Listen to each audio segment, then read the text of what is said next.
Bliss podcast. I am your host, Lisa Kay, here with my amazing co-host, Jennifer Conkey. Hey, everyone. Hello, hello. All right, and introducing our amazing guest, Nick Lamagna. Welcome, welcome, welcome. We're so excited to have you. And at this point, we're going to turn it over to you, Nick. We want to hear more about you, your background, and set it up for our listeners so they know what they're getting themselves into today. Well, I'm a little upset that I didn't get a singing intro because you sang Jennifer's name. Okay. You really did. You'd be like, Nick Lamagna, like that, all right? No, I mean, I don't know. I guess I'm a jack of all trades, master of none. I've been doing all kinds of real estate stuff for about 14 years now. I've done a wholesale. I've done all kinds of different flipping, from like portfolio flipping, turnkey flipping, your basic fix and flip type of deal, bigger wholesale deals, luxury fix and flip deals. I'm doing some development deals now. I've done over 100 commercial units. We're doing some building. I just bought a cell phone tower. I've done consulting. I've built different programs. I've built companies and coaching programs, and I do jiu-jitsu, and I eat a lot of fast food.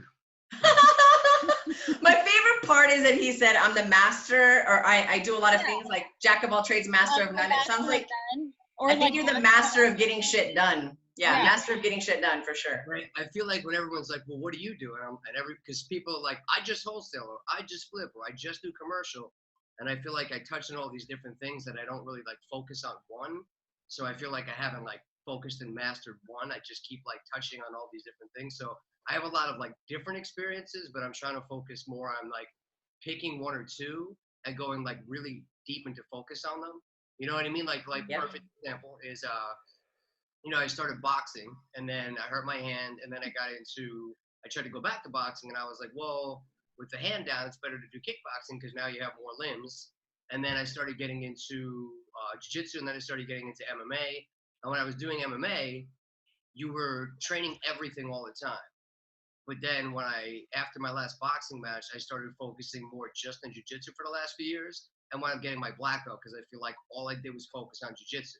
So it wasn't that I was like bad at anything else. I just wasn't as great at one thing as I could have been, which maybe isn't a bad thing. You know what I mean? It's all, I guess, a matter of opinion, but just trying to find that balance and figure it out, I guess, though, Oh, God, that's like what our show is about.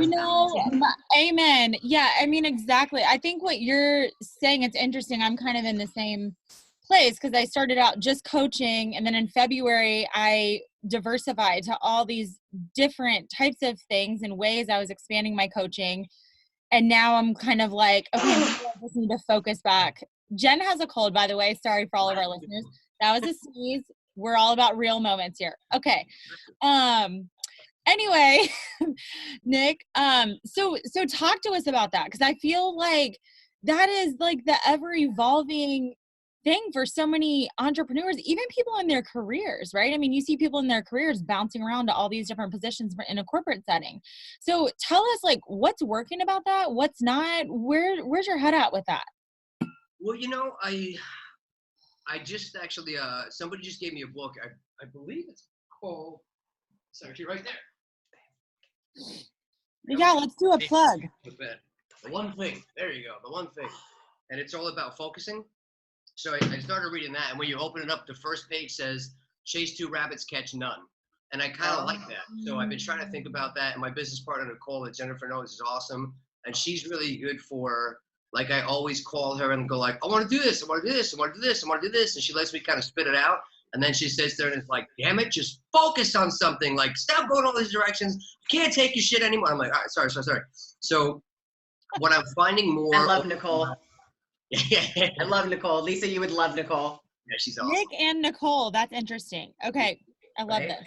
So so she's really good on business. So I know real estate very, very well, but I started meeting over the last couple of years as I went to more masterminds and more training and started finding like different avenues of different people, because with the coaching group that I have, there's a conflict of interest that you can't really do real estate with the people that you're teaching real estate. It's, kind of a fine line. So I have the one side, it's like, okay, these are the people that we're mentoring. This is the business we're building on that side.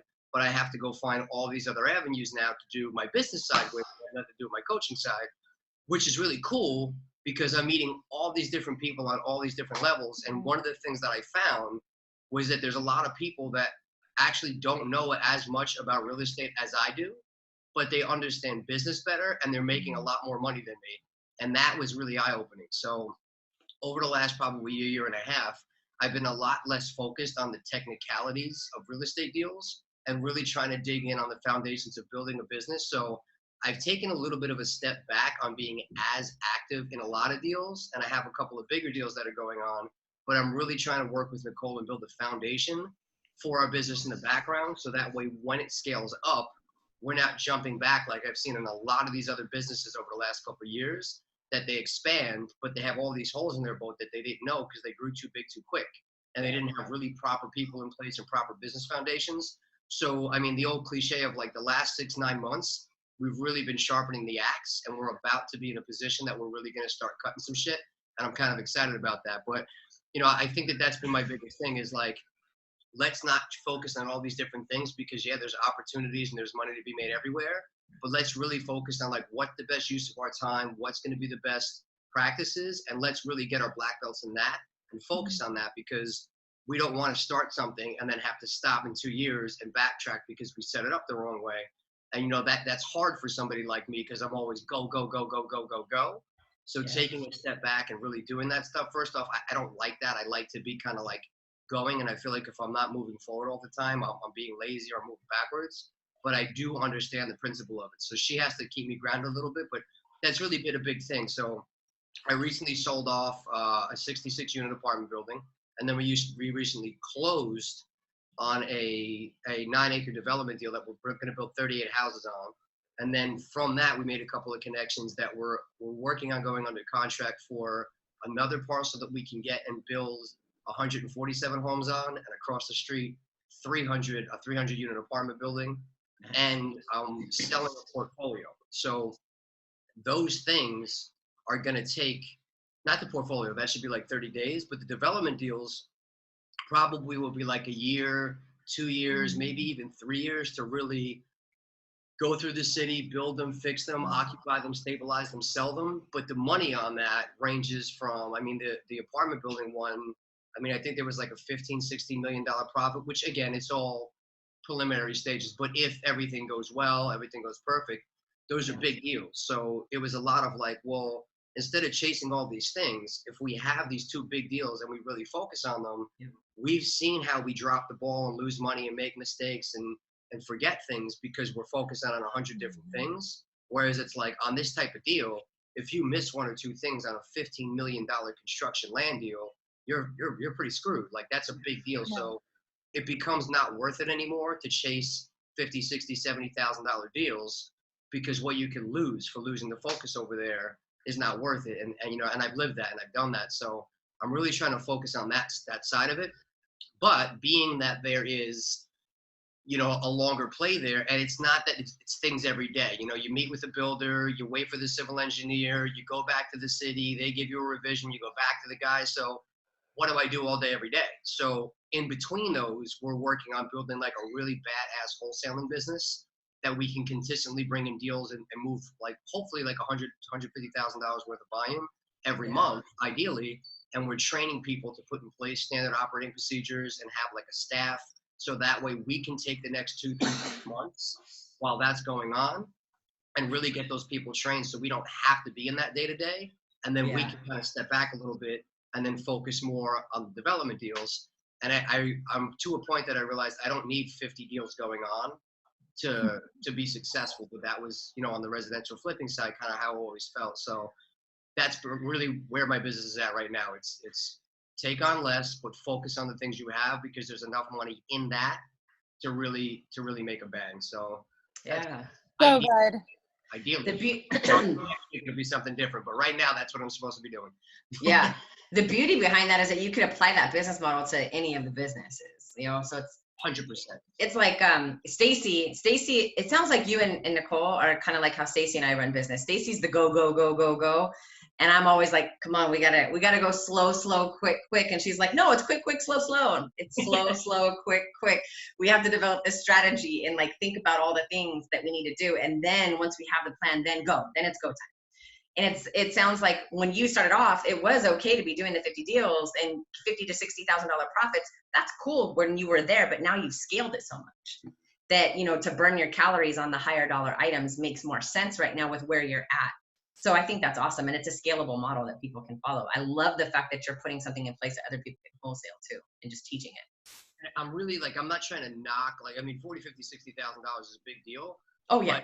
But me on the fix and flip side, the day-to-day management of the contractors and all that stuff for that amount, it's more the time that I'm going to put in. I realize that the time you're putting into managing your contractors and your teams on a $40,000, $50,000 flip is not really all that much different than some of these other bigger deals. It's almost less. Mm-hmm. You know, I'm dealing less with the civil engineers, less with the city. So similar to when we went into multi-units, I remember Nicole and I were looking at some deals and we were like, well, we could put like 40, 50, 60 grand into this flip and maybe make like 120, or we could put like 90, 100, 110 into this apartment building and make like 500,000. And then you start to see like, and if it's the same amount of work, it's just a few extra months and a little bit of a variation on the details, you start to see for the same amount of effort, you can get a much bigger payday. It's like my cousin's, she does event planning on a very high level. And she was like, hey, if you have some customers that are looking to put some events on, let me know. And so I sent her some business and she was like, honestly, it's not really worth it for me unless you have a client that's going to bring like a $50 million like event together. Like we're doing like the Super Bowl and the Olympics. And I was like, well, that's kind of crazy. She goes, well, honestly, from my side of it, she goes, for me to put on a birthday party for a little kid is the same amount of work for me to put on a $50 million event. Payday's a lot better. And I was like, shit, that's awesome. Like, that's exactly what I'm looking for in my real estate business. Yep. That's exactly what I'm talking about. And you have to start somewhere, right? Everybody has to start somewhere. So you might not have the capital to go big first, even though the juice is worth the squeeze on the higher side. You might not have that capital to start there. So I get what you're saying. But if you have the capital and you can go that way, or if you know how to get the capital, which is, I think, the most important part, you don't have to use your own. If you know how to get it, then going that bigger route is definitely worth it. I think that's awesome. What do you do for fun though? Jiu-jitsu and food, but you touched on a good point there. For me, a big thing is like I hear people see or talk about like this stuff. Like, you know, I know the last time I talked to Stacey, you guys have like 14 flips going and stuff like that. And money seems to be pretty easy to get right now. And I think a lot of people get hurt because they want to go so big so fast. And I always try and backtrack and say, if I didn't start doing all the things I did in that progression and start with basic single family homes and then scale up and learn a lot of these lessons and take a lot of these beatings along the way, I think that the experience is more important than the capital. Because just because you can get money to do a deal doesn't mean you should, because the stakes are a lot higher. So somebody might give you money to go do a bigger deal, but if you don't know what you don't know yet, you can go in and you can get burned real bad. And especially if you're using somebody else's capital, like private money, friends or family, that can ruin relationships. And, you know, I've trusted people in the past on things that I didn't know. I trusted them to teach me, and I put money in, and they totally screwed me, and I did the right thing, and I paid all those investors back out of my own pocket.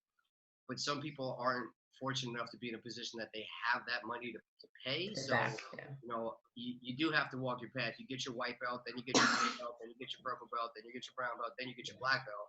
You don't just jump into a UFC fight, you know what I mean? So I do feel like there should be a natural progression, you know, so you can round the bases the proper way and really scale up in a, you know, like you don't have to be rich tomorrow. You know, it's a process. Yep. That's so funny because I was going to ask you, I know that you're in jiu-jitsu and how that applies, like the things that you learn in jiu-jitsu, how it applies to your business model. Cause I think it's rad. And you just kind of laid it out for me. Yeah. Like, I got my gi. Look it. Nice. Right? I was so excited. I was like, Stacey, go get it. He's on. How did you get into jiu-jitsu, Nick? So I started as a boxer, and I remember it's funny, like everybody undercomplicates things that they shouldn't and overcomplicates things that they shouldn't. It's funny, like the stuff that's easy, people think is really hard, and the stuff that's hard, people think is really easy. Like I was getting really mad last night because I watched somebody do like a promotional video on Facebook, and it was a girl who is a black belt under Marcelo Garcia, who is like legendary, like Mount Rushmore of jiu-jitsu. So this girl's a black belt under Marcelo Garcia So she's obviously great.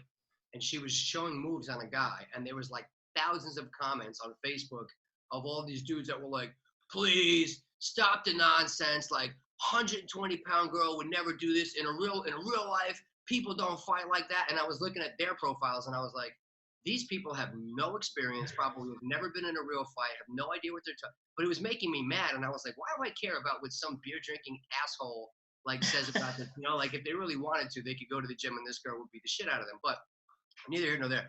I started the same way. I remember thinking, I'm really big into lifting weights. I can bench like 300 pounds. Boxing, like I'll let some guy hit me and then I'll just knock him out. Like how hard could it be? And then I went down and I trained with a real boxer. And the first time I got hit by like a real boxer, not a guy in a bar, it sucked so bad. And I was like, holy crap, like this guy was a little bit smaller than me and I had never been hit like that. All I could think about was, I'm getting out of this ring and I'm never coming back again. So I went home that weekend and then he kept calling me and saying, you come back next week, you come back next week. And I was looking for excuses to bail. And then he made me come back and I did it again. And it wasn't as bad, but I was very humbled. So I started to learn how to do it and how to relax. And eventually every time I was terrified to go, but then when I left, I felt so good for just going anyway and conquering that fear. So I always feel like, you know, that the old slight edge principle, the things that are easy to do or easy not to do. It's very easy to get your ass kicked and not come back the next day. Yeah. But, you know, the jiu-jitsu wall at Matt Serra's place is a black belt is just a white belt who didn't quit. So I always think about that. Like all a black belt is somebody that's just taken a lot more beatings than everybody else and kept coming back in the door. So that started happening to me with boxing. And what I really liked about boxing was the initial first few months when you're getting hit, you get hit and you immediately go into sheer panic. You don't know what you're doing. You kind of black out. It all becomes hazy. You make a lot of sloppy mistakes. But after you start to get your bearings about you and get more experience, when you get your bell rung, you're able to stay focused and take a deep breath and stay relaxed. And that I saw starting to translate into my business and personal life, that normally where I would get that fight or flight or something would happen or something would go crazy with business, instead of getting that adrenaline rush and acting emotionally or triggering some type of outburst or response, I was able to kind of like relax. Yeah. About what you're doing, stay calm. So I really like that side of it. And then I wound up getting into, I hurt my hand, then I started getting into kickboxing. And then I didn't want to get hit in the head every day. So my brother actually convinced me to go down to Matt Serra's gym and start jiu-jitsu. And I just kind of fell in love with it. You know, the people there that I've met there have been, like some of my friends I met the first class I went to are still some of my closest friends. Just the level of people like Matt Serra, the way that the older belts took me under their wing, just the friendships and everything there. I just loved it. You know, I became addicted to it. And I felt like the learning curve was you could be there for 2 or 3 weeks and then somebody comes in right off the street and you're pulling out moves on them and you're like, holy crap, this works. Like you start to see it, like you start to see your progress quicker. So it starts to keep you in the ball and get you excited. And there's always new things to learn. And I love that because boxing was kind of like, you know, you punch, you move, you slip, and you have the basic fundamentals, but you get better with your timing, better with your angles, but you're not really reinventing new moves. Whereas like jiu-jitsu, I'll literally go there, and even 14 years now, I'll watch a move that they show me the first day, but I'll see it differently than I saw it 14 years ago, and I'm still learning how to do things better and get those basics better. And then they'll just invent like a new move, and they'll show it to you, and then you go, wow, that opens up all these other things. And I don't know, I love it. Like I think about it every day. Like you go to sleep at night after like a roll and you're going in your head, like, I would have done this. Like, you know, so I just love it. The people, the culture, the discipline. And, you know, I just love my brother. I got him into jiu-jitsu and his life has completely changed in the last 3 years. He met a new girl, got married, his attitude's different, everything's different. And he was always very pessimistic. And he's a musician, and he was always kind of very Debbie Downer, like martyr about everything. And then I saw him post something one day that just really like clicked for me, that he wrote on a Facebook page. He goes, man, I wish my friends in music would celebrate each other's successes the way my friends in jiu-jitsu do. And I was like, man, I love that. That's what I love about it. You celebrate it. Like if somebody, like, you know, I don't get to go as much as I used to now because I'm all over the place and I'm doing stuff, and that's okay. You know what I mean? It's a journey, but there's guys that are pro fighters or guys that are in college or don't have families or business, and they get to go 4 times a day every day. And I was better than them 2 or 3 years ago, But then I come home and I roll with them and they're better than me now. And I'm not mad at that. I'm like, that guy put the work in. That guy put the time in. He deserves that. And if they tap me out, I'm not like, oh, fuck him. I'm like, that was awesome, dude. Like, show me how you did that. And like, Right. that guy's awesome. Because you can't fake the work you put in. It shows up, you know? So I like that. It's a culture of like, there's not a lot of ego. If there is, you don't really last very long. So, you know, you put the work in and you honor the people that do, and people respect you. It's just a great environment for everything. And bad day, you go to the gym for an hour and a half, you choke your friends, you let your friends choke you, you come home, and like sometimes I can't go to jiu-jitsu today because I have all this work going on, I have all these things, like the world's falling apart, because in real estate every other day the sky is falling. Yeah. And then you Forever. go to 2 hours and you come home and all of a sudden like the solution is just there because you like cleared your head. Like, not to go on too much of a tangent about it, but for me, I think the biggest thing that I get from it is I'm not a very good person at living in the moment. I'm always, my brain's always going. I'm always kind of scattered. I'm always thinking about different things.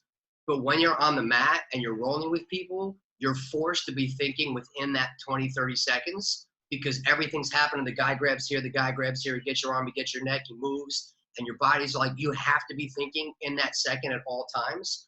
So in those little 3, 4, 5 minute rounds, you're forced to be present and it makes you shut off all the other things. And I think it's like when you reset your iPhone and now it starts working better, it gives my brain that reset that it just shuts down and I don't have a choice. It just happens. Yeah. And then when you leave, you're like, I just feel like my batteries got recharged. And I feel like everybody needs that. Some people it's surfing, some people it's drinking, I don't know, but that's my thing.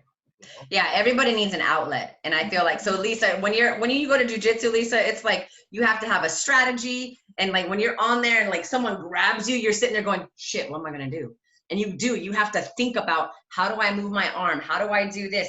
And how that applies to business is the same way. It's like, as soon as you're facing a wall and it's an obstacle, you got to focus one brick at a time. Okay, so which brick do I need to go after? Okay, so it's this one. How do I get through that fucking brick? And what do I do with it? And then I get that brick. Okay, which one's the next one?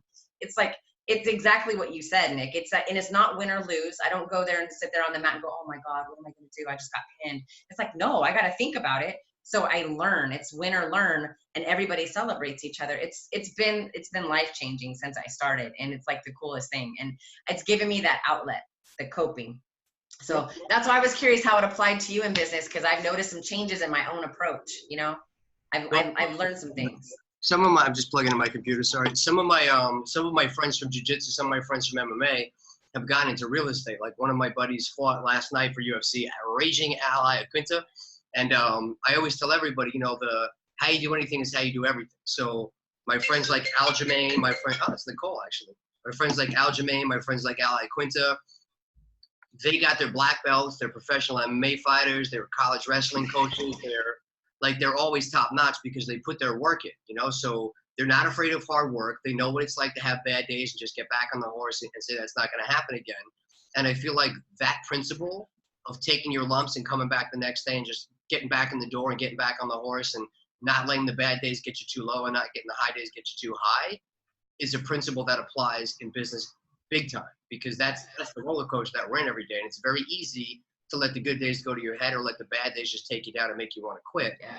But I look at it because similar to jiu-jitsu and wrestling, when you're on the bottom and somebody's punching you in the face or they're sinking and choking, it's very easy to go, this is uncomfortable, I'm going to tap out.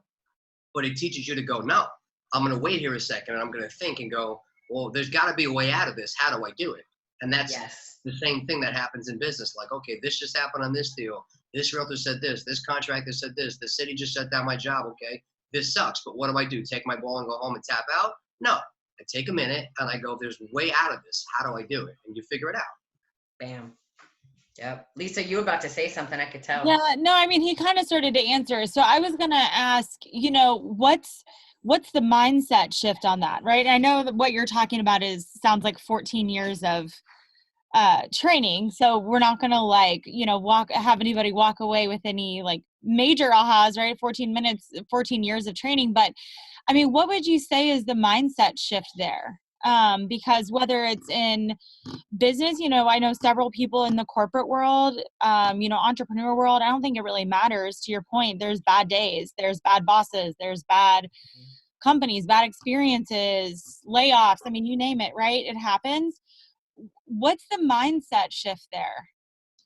Well, for me, one of the big things for me is regret. Like I always try and think of how bad, like, not to oversimplify it, but like I think everybody's had like you're out when you're younger and there's a girl you want to ask out or you want to kiss, and then you go home and you don't, and you beat yourself up about it. It's like, man, I wish I would have at least tried. And even if I got slapped or a drink thrown in my face, at least I know. And that's like eating at you and eating at you and eating at you. That's something that never goes away. Even to this day, like there's things that I did when I was 10, 15, 17 in high school that sometimes I look back and I'm like, man, I wish I could take that back. I wish I could do that. But there's not one thing I've ever done and failed at or gotten my ass kicked or anything like that I've ever regretted not trying. So I really try and remember that on like Matt Serra is like one of my heroes. He's become one of my friends. Like, I think it's really awesome that a lot of the people that were always my idols are now like guys I can text message. Like that still to this day blows my mind. I think it's amazing. But like I'll train with him sometimes and he's so good. Like he literally is probably one of the top 5 or 10 jiu-jitsu guys in the entire world. Like Joe Rogan just did a podcast and he was talking about it and he was like, people don't know, but Matt Serra, just straight jiu-jitsu, will probably beat 99% of the guys in the UFC right now. And like, I get to roll with him. Like my friend's like, dude, it's like playing guitar and being able to jam with Jimi Hendrix on the weekend. So when I train with him, he's not even trying and it's horrible. Like, and I constantly feel like I'm letting him down and I'm like, man, he's going to be mad at this. He's going to be mad at this. Like he's going to take my black belt away. And there's times that like you're underneath him or he's just, and it's like, man, it would be so easy to just tap out right now. But the pain of like looking at that clock for another minute and a half and just enduring the next terrible minute and a half and then being like proud of myself that I got through and making him think like, all right, he didn't like bitch out on me. Like I'm not going to beat him, but at least maybe I could like endure the torture for 3 minutes versus quitting. And now he's going to look at me differently for the rest of my life. And I have to go home and think about what a little bitch I was. And, oh, you couldn't have hung in there for another minute. That turns into like years and years of like, that's kind of where I look at it is like the temporary pain, the temporary suffering is just temporary. But if you can get through it, the reward is a lot different. And that's what I think about with business. Real estate's not easy and it's tough. And I've had some really tough days and some really tough deals. And I've had some, shitty times that I have to be outside on calls and I miss dinners and I miss, time with my family, or I'm taking it out on my mom because I'm stressed about something else. I don't have anybody I can talk to about it. But, I posted on Facebook that I'm getting up in the morning. I just went and trained with the world-class jiu-jitsu guy. I'm up at 4 a.m. working on properties on a balcony in Hawaii. And people are like, oh, must be nice. And I'm like, well, I pushed through all these shitty days to be able to do these things. And that's the stuff that makes it worth it. So it's like, you have to be willing to do the hard stuff if you want to be able to do the good stuff. And it's just not that easy, but it's worth it. And I think the key is not to give up. It's not giving up is the mindset. Yeah. I personally think don't tap out. That's the mindset. Unless you have to, That's awesome. Cool. All right, Lisa, did you have any other questions? You look like you're just like, wait a minute, I don't know how to do jujitsu. I know. I'm like, I need to like go tackle someone. I need to. You do. You know why? Because you're a mom and you just need to go like get it out. It's awesome. You do a different kind of jujitsu, Lisa. You do it with a 1-year-old and a 3-year-old. Yeah. You could do jujitsu with Johnny. Yeah, I think we'll try it. Yeah, the sexual jujitsu. She's like, damn it, he listens to this. I don't know. I'll have to YouTube that.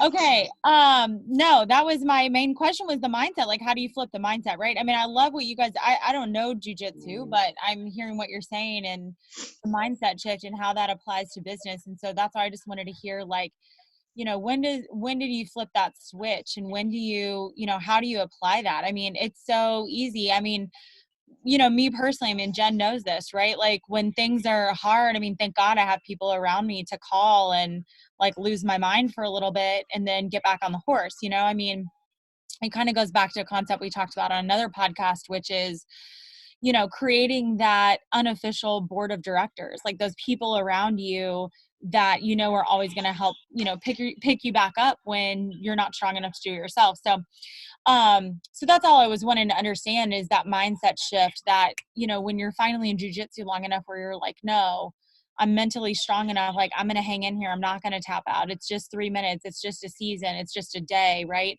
Whatever that mindset is, that you're training that mental muscle to just keep going. So that's why I just wanted to hear your thoughts on that. So I think it definitely triggers the adversity quotient, right? To figure out how do I overcome adversity with some sort of intelligence and like stop and think about it. And that definitely is what it's done for me. But Nick, you're the expert. You're the black belt already, you know, and I know that it served you. Even that, like, it's funny because I remember when I started and I was like, black belt's the end, like that's the goal. And then you get your black belt and you realize that like the difference between a white belt and a black belt versus a black belt and like a 2 or 3 stripe black belt isn't even close. Like, it's, the food chain is so different. So like you get to that level and I feel like now I know nothing again. Like it's crazy. So you're always learning. And that's what I always tell people, like, whether it's real estate, business development, I'm always looking for black belts that I can attach myself to because they've already taken the beatings. They've already tried their own way. They've already done all these own things. And they know, like, hey, don't do these 50 things. I did them. I got my ass kicked. Do this, do this, do this. And, you know, they have that experience of doing things right and wrong. So, you know, and one of my buddies, Alex Stewart, that he's one of the head instructors at Gracie Torrance out in California. But he said something great to me. He was like, man, he's like, have you ever been like in a choke and the guy's squeezing and squeezing and you're like a second away from tapping and the guy goes, ah, and he lets go. Or you're going for a choke and you let go and the guy goes, man, if you would have held that for 2 seconds, I was about to tap. I'm like, damn, I would have known that. He said, remember that in life. Every time you're about to let go, if you just hold on 1 more second, you'll get what you're looking for. And if you can hold on 1 second, you can hold on another second, you can hold on another second. And I always start to think about that. And like the other thing that it really taught me was I realized from boxing and jiu-jitsu that when you get into those bad situations and you're new, you panic. And when you panic, you blow your energy, you make mistakes, and then you have no fight left in you. So one of the biggest things that I try and do now is when I'm having those tough times, I try not to let myself get emotional and worked up about it because all it's going to do is burn my energy and cloud my judgment. So I really try and like take a break and walk away from it instead of going like, I have to put these hours in now. Like taking a step back and not thinking about it or not dealing with it or not responding right away is hard and very counterproductive. But now I've seen that it's the best thing you can do because if you fire off an email, if you fire off a text message, if you do something you can't undo, you know, you send a shitty text or shitty email to somebody because you're mad or you're having an argument, you can't take that back and now you've changed that or you lost the deal or things like that. So I feel like in business, having that discipline to like bite your tongue and be smart, and I'm still trying to learn that a little bit, but just really staying calm helps you see solutions instead of being worked up because when you get worked up, you get emotional. And when you get emotional, you make mistakes and that's when you can burn bridges. That's when you can blow deals. That's when you quit. You know, it's very easy. You smash your phone, you throw your computer over the balcony, then what? An hour later, you regret it. But if you just go order a tray of French toast with caramel syrup, it's still great, you know? So. Nick, I love you, man. I love you because it's so real. Everybody has those moments where you're just like, oh, you want to break it. Yeah. It's like, I call it an emotional hijacking. Yeah. It's an emotional hijacking. Saying having somebody to talk to, I think is huge. And I can't tell you how helpful Nicole Marshall has been to me for like really, sometimes I don't like what she says to me because it kind of hurts and sucks. But then I realize like it was for my own good and I'm upset because she was right and I needed to hear it. And then like something will happen a day or two later and her voice will be in my head and I'll be like, think about when Nicole told you. She's like Mrs. Miyagi for me. And I'll do it and I'll have such a great conversation or such a great reaction. Or somebody else will call me and be like, hey, I just want to really thank you for the way you handled that or the way you talked to me. And it really helped me. And then I went out and had like a great conversation that made that better. And I helped somebody else's day. And then I go back and I tell her like, look what happened because of you. And the other part of that is you need somebody not only to give you the bad, tough love to help you be a better person, but you need somebody to just pump you up and make you feel good. And I will tell you that Stacey Conkey is like the best person ever. I'll just wake up to like this string of texts and I'm like, oh gosh, she wrote me a novel again. And then I'll read it and it'll just be like, I just woke up and just want you to know that you're awesome. And today's going to be great. And I just want to know that you're, and I'm like, man, like she's so nice. And she's like, I know she's a big cheerleader for Nicole and Nicole just really appreciates that and makes me appreciate that. So, I mean, having somebody like that, I think everybody needs a Stacey Conkey in their life. Yeah. Oh my God. I love my wife. She's like a big old sunshine. And she just like spits positivity into the venom that you might be feeling in the moment. Or she'll just walk up and she'll just touch you and you're like, oh, you melt. Yeah. Yes, she's so loving. Yeah, it's an incredible gift to be anywhere near her or a part of her life. You're right, Nick. Especially for folks like us and Nicole. Like I get you and I get Nicole. Like I get it. And she's the one that Stacy could be the one that's just like, okay, everything's gonna be all right. Let's focus on that. She'll reframe it. She's like the reframe queen. Yeah. Yeah. I love it. She's critical for mindset. It's awesome. That's awesome. So okay. I know that we talked about the business piece. Like so you're a real estate legend. You teach people how to build wealth through real estate. Plus, you have your own principles in jiu-jitsu that you've kind of like had those disciplines come over and come through business. I've heard you talk about how you have a mentor in Nicole, plus she's your business partner. So you have all of these things that help breed your success. That's like plus you have your own podcast. Your A-Game podcast, right? I have my own podcast, yeah. Yeah, I can't wait to be on it, by the way. I'm excited about it. And Lisa, you should get on it too. So, and the whole A-Game podcast is all about the mindset and what the routines and stuff, right? So can you talk to us about what's your A-Game, Nick? Like, how do you bring it? Yeah, so I've heard a couple of different schools of thought on this. Like some people, like some guy was just doing this thing. He's like, one of the things I asked my employee, would you rather do your best or would you rather win? And he said, I want to hear that they would rather win. But like some things, it's almost like I'd rather do my best. Like when I roll with Matt Serra, I'm never gonna win. It's never. Maybe when he's 95 in a wheelchair, I can sneak up behind him and hit him with a hammer or something. But I want to do my best. You know what I mean? And as long as I don't quit and I know that I gave my best effort, that's what I care about. And I feel like if you bring that to everything you do, you're gonna find success. Or at least if you don't, people are gonna respect your hustle, and the people that can help you or help point out those mistakes are gonna say like, look. Like I think a lot of the guys that helped me out in jiu-jitsu when I was coming up and I was just a white belt or a blue belt that were the higher belts, the fighters, when they saw me there 2-3 times a day and the first one on the mats and the last one off the mats, they respected the effort I was trying to put in. And when they rolled with me and they saw how hard I was trying, after class, they'd be like, I caught you with this choke 14 times because you keep doing this. Like, don't do that. And the guys that are good will say to me, I'll be like, man, that was really nice of you to show me. And they go, well, if you get better, it forces me to get better. And like that type of mindset, I feel like in business is the same thing. So whether you're picking up trash, combing the beach, doing real estate, writing a book, doing jiu-jitsu, or being a hairdresser, if you bring your A game to that, you're going to attract other A players that are going to help you be better, help them be better, and you're eventually going to be successful. So I don't even necessarily, because initially I wanted to do a real estate podcast, but every real estate podcast I listen to, not that they're bad, but you kind of hear the same people on it saying the same shit all the time. And I was like, I'd rather kind of bring in other people from other walks of life because that might get them interested in what I do. And now we can open up a whole new audience for me doing deals and stuff. But it also is going to open me up to what they do. And I can take some of their business principles or some of their life principles and implement it into my life and my business like I did with jiu-jitsu. And there's days that I definitely don't want to do it, that I'll be like, shit, like I can't do a podcast today. But I commit to it. And every time I do it, it fires me up for the day. I get like the people I talk to are so awesome. And I have these great conversations. And I get to have talks with like some of my buddies at jiu-jitsu or boxing or some of just my friends from even through real estate that I'll talk to them 5, 10, 15 minutes here, 20 minutes there, some text messages, some happy birthdays, how's your kids? But being able to like talk to them for an hour and a half about like really what drives them and their business and their family, like you get to learn things about people that you've been friends with for years that you never really knew. And I feel like it's made me closer with a lot of people and it's made me appreciate a lot more people.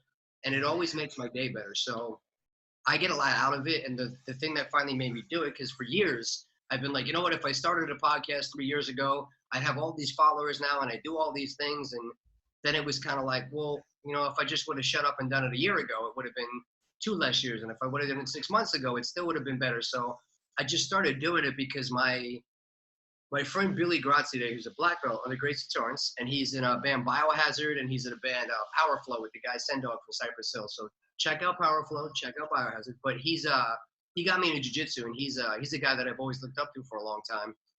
But he was on a podcast with this guy Jamie Josta from Hatebreed, and they were talking about the drummer for Pantera that had just died.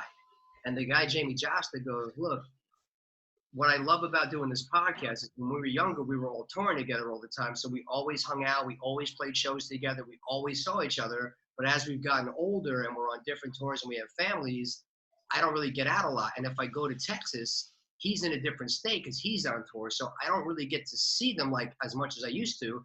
And you always want to reach out to this person or want to reach out to this person, but you go, I'll do it tomorrow. I'll do it next week. Mm-hmm. He said, but making the podcast, I get to interview all my friends and bands, and it's just an excuse to stay in touch with them and to keep track of them. And it like kind of forces you to stay engaged in those relationships. And he said, like, I'm happy that I did that because I recently got to talk to Vinny before he died. And if I didn't have this podcast, I probably wouldn't have. And I was like, man, that's really cool. So even if I make this podcast and everybody says it sucks and everybody makes fun of me for having it and nobody ever listens to it and nobody ever subscribes, I get to have these conversations with people that I really respect and I really like to talk to. So fuck everybody else. Like, I'm doing it for me. And when I made that switch, I liked it. And then it felt good when people said like, hey, I like this. Because I mean, I get a lot out of doing it. I really do. I'm sure you do too. Yeah, I like it because it feels fulfilling when you hear other people's story, and it gives encouraging like thoughts, even for myself when I hear about stuff. And you just reminded me a lot about the whole way that jiu-jitsu applies to business. You basically just, I'm awoke, if that's even a word. I'm awoke. You know, I tell Jen, I feel like before every episode, I was like, I feel like these are more so for us. Yeah, than the audience that come through. I was like, damn, I needed to hear that today. And we're like, well, maybe, you know, we're sharing it with other people too. That's good. But half the time I'm like, dang, I think this is like my personal therapy every time I do these sessions, you know. You always walk away with something. So to your point, if it just serves the 3 people on this call, I'm happy. Yeah, boom. Get it done. Nick, it's been awesome. It's been awesome talking to you, man. If anybody wanted to get a hold of you or tune into your podcast, like, or do a deal, or, I mean, grow wealth with you, what do they do? How do they find you? nicknicknick.com. Oh, that's really hard. Made it nice and easy. You can email me also. My email is nick@nicknicknick.com. But if you go on nicknicknick.com, there's tabs to set up consultations if you want to buy, if you want to sell, if you want to partner, if you want to link to the podcast and then sign on to all the different platforms, it's on there. And there's some cool stuff that you can get some consultations with some of our business advisors, some of our tax consultants, some of our credit people. So even if you don't know what you want to do, you just know you want to somehow get involved with the business, we can set up a consultation for that, because a lot of people just don't know where they fit in or what their options are. Right. So if you don't, it's just a good place to start things out. So, you know, I'm always looking for good people. I'm always looking for new deals. I'm always looking for new partners. I'm always looking for new opportunities. And, you know, it's been a cool thing. So you can always catch me on that. And again, if you want to link to the podcast, that'd be awesome too. And I'm always looking for good guests. So I hope to have you guys on. I know my scheduling and my time zones have been terrible, but we're gonna make it happen. Oh yeah, we're gonna make it happen. It's all right. You're a shaker, a mover and a shaker. It's okay. Hawaii, so we understand. Time zones are a little off. I might just have to go to Hawaii to meet you. Probably. You know what I mean? Like, if that's how I have to do it, so be it.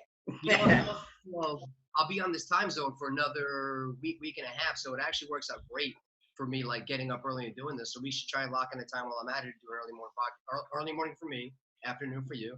Right? Let's set something up. We should absolutely do that. Cool. All right. Well, you guys have a good one. I'm getting ready to go to the Grand Canyon. It's going to be fun. Awesome. Well, have a great day. Tell Stacy I said hello, and thank you very much, Lisa and Jeff, for having me. Absolutely. Thanks, Nick. Bye, guys.